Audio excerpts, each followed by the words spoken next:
Hey everyone, we have another Dear Katie episode this week. This is where I take your questions and give you the answers that you've been wondering about. So before we dive in, I want to ask you something. Have you ever looked at your partner, this person you've built a whole life with, and thought, I know something is hurting them. I just don't know how to reach it.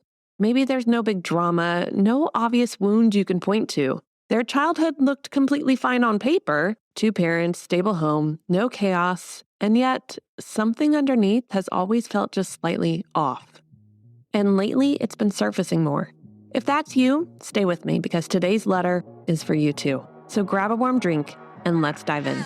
Welcome to Relationship Reset, a podcast for high-achieving couples who've been together for over a decade and don't want to feel like roommates anymore. I'm Katie Russler, relationship strategist and couples counselor with almost 20 years of experience helping ambitious couples reconnect, strengthen communication, and turn their relationship into the best part of their success story. This podcast is about using practical tools and a lot of real talk to help you understand your patterns, stop feeling stuck and discouraged, and start working on your relationship in ways that actually fit your busy life. Because your relationship shouldn't be the cost of your success, it should be the best part of it. So let's dive in.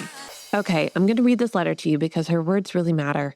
Dear Katie, I appreciate you taking your time for reviewing these questions, mine included. A brief background on my relationship with my partner. We've been married for 10 years, plus a few months. Met 5 years before that and dated most of the time, partially long distance. We have a fairly equal partnership as what you like to call a high-achieving couple. Well, totally equal was before kids. Now, not so much anymore, but comparable, taking turns in whose career and family situation needs to be prioritized at a given moment. My question is, how can I support my partner and strengthen our relationship when he's starting to show signs that he never fully recovered from a seemingly stable childhood with 2 loving parents and a safe, well-off home, but with a mother who showed narcissistic traits at least? Some patterns that still persist in the family are scapegoating and that golden child syndrome, attributing all the success of children to their own, exploitative and manipulative behavior, and so on. According to my partner, his mother never told him openly and clearly she loved him unconditionally,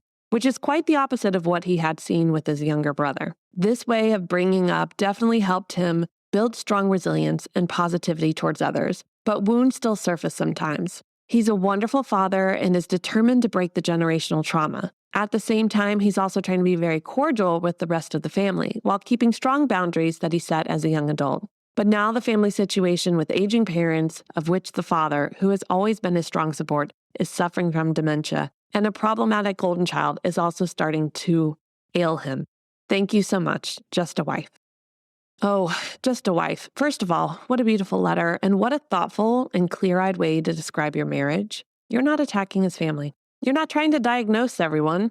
You're not asking me how to fix him. Thank you for that. You're asking, how do I support him?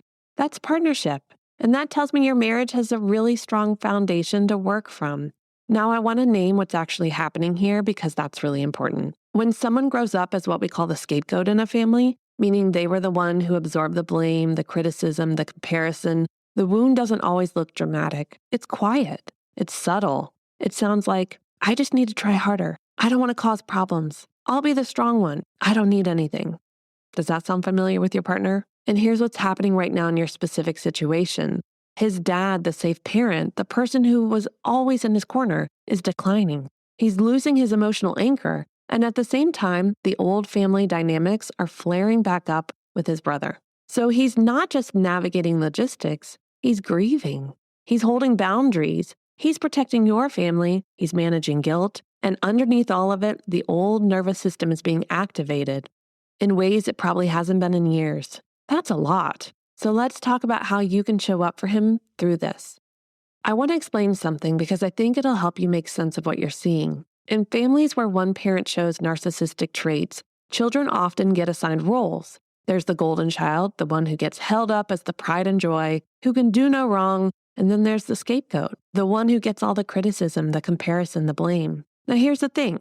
The scapegoat often grows into a remarkably capable adult, resilient, empathetic, high-achieving, independent. They had to be. They learned early that love came with conditions, so they worked hard and figured out how to thrive anyway. Does that sound like your husband? I'm guessing it does. But underneath all of that competence is a core wound that doesn't just disappear. It sounds like, I'm only valued when I perform. Or even deeper, I am fundamentally not enough. And your husband didn't just have the scapegoat role. He also watched his brother receive the unconditional love he never heard directed at himself. That's what I call comparison trauma. It's not loud. You're not going to find it in a headline, but it is deeply relational. And it shapes how someone moves through the world, especially in close relationships. Here's the tricky part, and I see this all the time with high-achieving couples. These individuals function beautifully in daily life until stress hits, until aging parents create a crisis, until the old family roles get activated again, and then it surfaces. See, what's happening right now is layered. I want you to really hear this because I think it'll help you have more compassion both for him and for yourself. Right now, your husband is dealing with multiple things at once. He's grieving his dad, not just the dementia diagnosis, but the slow loss of the person in his family who always had his back. That is a specific, profound kind of grief. And grief makes old wounds louder. At the same time, the family dynamics are intensifying. His brother's behavior is creating friction. The family system is under pressure, and when that happens, the old roles tend to resurface. He might find himself slipping back into that familiar feeling of needing to manage everything carefully, trying not to be the problem, and holding it all together. His nervous system remembers, even if his adult mind knows better. So the beautiful thing is your role is to be his anchor, not his healer. And that's really important, so I want to be clear about it. You cannot fix his childhood. You know this. That's not your job, and it was never your job. But what you can do is co-create a present with him where those old wounds don't quietly run your marriage. There's a big difference between being his anchor and being his healer. His anchor shows up steady, reflects reality when he starts doubting himself, validates his grief without pouring fuel on the anger, right? Don't add more, I can't believe that. Why would they do that? Don't add to it. Just validate what he's feeling. The anchor protects your home from getting pulled into the family drama. It helps keep those boundaries.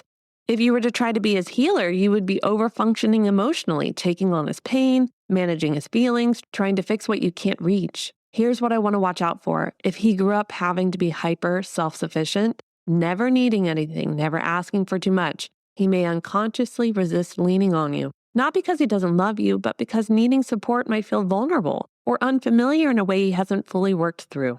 So your steadiness matters more than your solutions. And I also want you to watch for the adaptive child. You may have heard me talk about this before in past episodes. This is the version of us that learned how to survive childhood.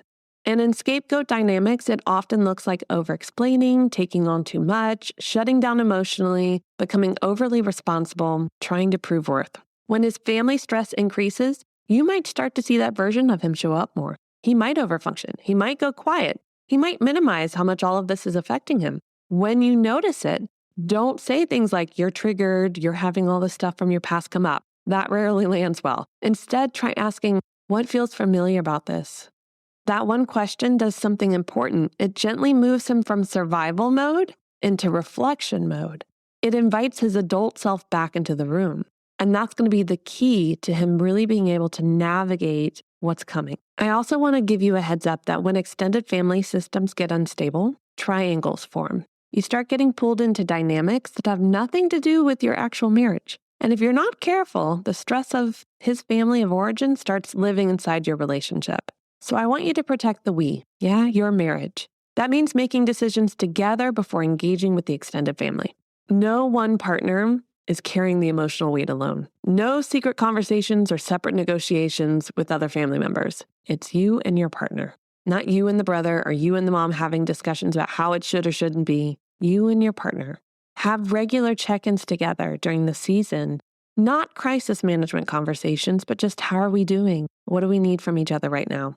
You don't fight the extended family. You strengthen your alliance with each other. That's how you'll navigate this season the best way you can. Okay, let's get really practical. Here are the 3 things you can start doing this week. First, help him separate grief from anger. When you hear frustration, when he's venting about his brother or the situation with his mom or what's happening with his dad, gently ask, is this anger or is this grief? A lot of the time it's grief wearing armor. Naming that out loud can open something up in him that venting alone won't reach. The second thing you can do is actively name the generational break he's making. Don't let it go unsaid. Look at how he shows up for his kids. Look at the intentionality he brings to fatherhood and to your relationship. And then say it out loud. I see how differently you love our children and you love me.